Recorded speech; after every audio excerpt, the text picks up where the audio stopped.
या इथल्या उत्सवाचं वैशिष्ट्य असं की इथे आवळ्यामध्ये दिवे लावतो आम्ही आणि जी जवळजवळ तेवढेच 250 वर्ष ही परंपरा इथे अजूनही सुरू आहे। राजगुरुनगरमधील हे प्रसिद्ध प्राचीन विष्णू मंदिर त्रिपुरारी पौर्णिमेनिमित्त या मंदिरात आवळ्यामध्ये दिवे लावले जातात। हे या मंदिराचे वैशिष्ट्य आणि ही 200 अधिक वर्षाची परंपरा आजही चालू आहे।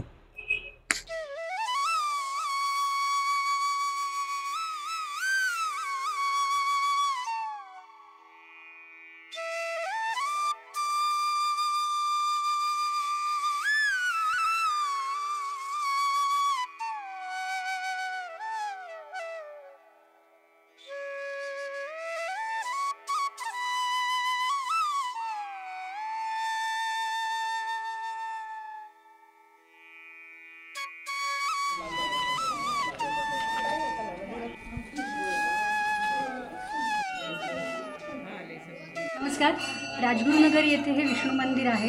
जवळजवळ 300 वर्षापूर्वीचं हे मंदिर आहे आणि त्रिपुरारी पौर्णिमेचा उत्सव हा या मंदिरात जवळजवळ 200 ते 250 वर्षापासून सुरू आहे। श्रोत्रिय कुटुंब हे सगळं मंदिर बघतात आणि जवळ ही 6वी पिढी आहे जिथे ही परंपरा सुरू आहे आणि या इथल्या उत्सवाचं वैशिष्ट्य असं की इथे आवळ्यामध्ये दिवे लावतो आम्ही आणि जी जवळजवळ तेवढेच 250 वर्ष ही परंपरा इथे अजूनही सुरू आहे। उत्सव साधारणतः 8 दिवस असतो कारण इकडे विष्णूला तुळशी वाहायला जातात आणि आज पौर्णिमेचा उत्सव असतो।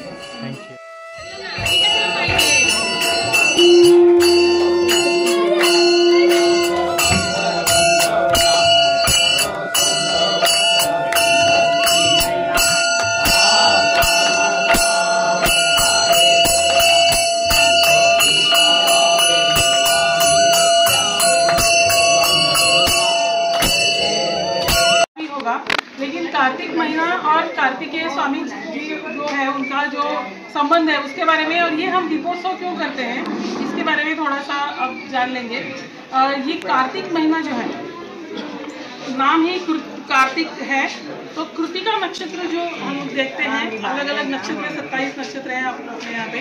इन कॉन्स्टेलेशंस में जो कृतिका नक्षत्र होता है तो उसमें 6 तारकाएं होती हैं और वे जो कृतिका नक्षत्र है अगर किसी और टाइम में आप देखेंगे, जैसे ये पहला समय हो गया, अभी बारिश के दिन हो गए, तो यहाँ अब तक तो वो दिखता नहीं था, लेकिन अब ऐसा है कि वो पूरब की तरफ आपको दिखना शुरू हो जाता है। और कब दिखता है? रात को 3 बजे से लेकर 2-3 बजे से लेकर, मतलब जब बहुत ज़्यादा घना अंधेरा होता है, सूरज उगने का तो कोई चांस ही नहीं है, उस समय अगर आपको दिशा समझनी है तो वो समझने के लिए कृतिका नक्षत्र आपको हेल्प करता है। और इसी की वजह से ये नक्षत्र बहुत इम्पोर्टेंट है हमारे व्यापारियों के लिए। जो व्यापारी लोग, जैसे आप बारिश का मौसम हो गया, आप लोग सब घर में बैठे थे, खेती के काम चल रहे थे, कुछ अच्छा अनाज निकला है, अलग अलग आपने जो प्रोडक्ट्स है आपके, जैसे कोई चटाई बना रहा है, कोई कपड़ा बना रहा है, कोई कुछ और मटके बना रहा है, तो ये सब अलग अलग जो चीज़ें हैं वो लोगों की बनकर तैयार है। सोने चांदी के गहने हो या कुछ भी हो, ये सब आपने 3-4 महीने घर में बैठकर, क्योंकि बहुत बारिश थी, वो तो सब कर लिया है। अब आपको वो बेचने के लिए, ट्रेड के लिए बाहर जाना है, तो इसके लिए ये समय बहुत ही ज़रूरी है।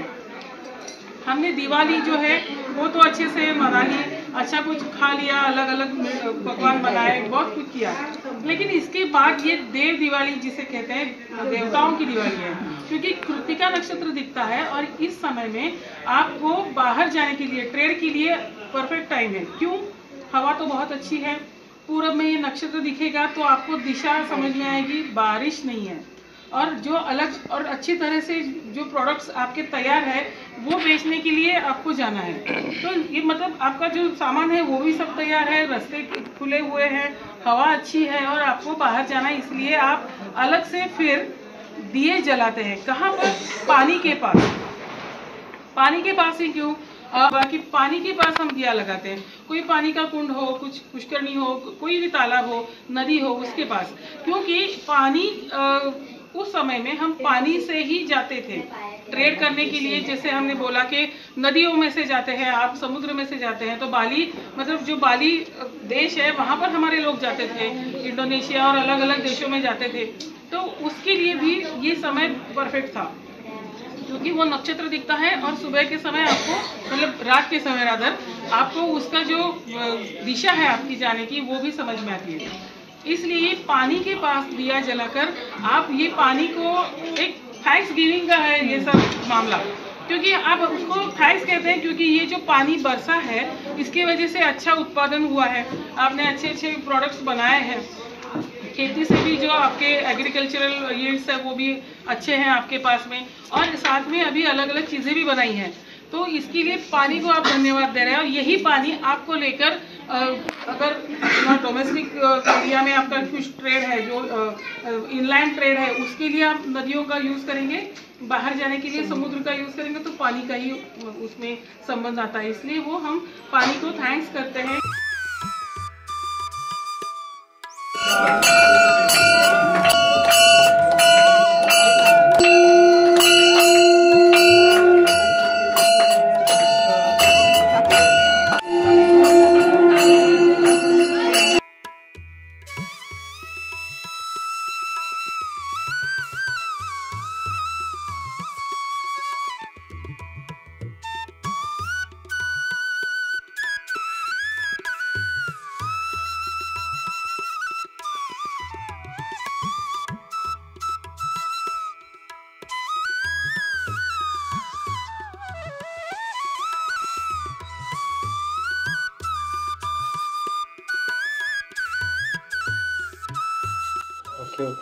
गाता पण येतं, जे जुने देवारे आहेत त्यांच्या पादुका.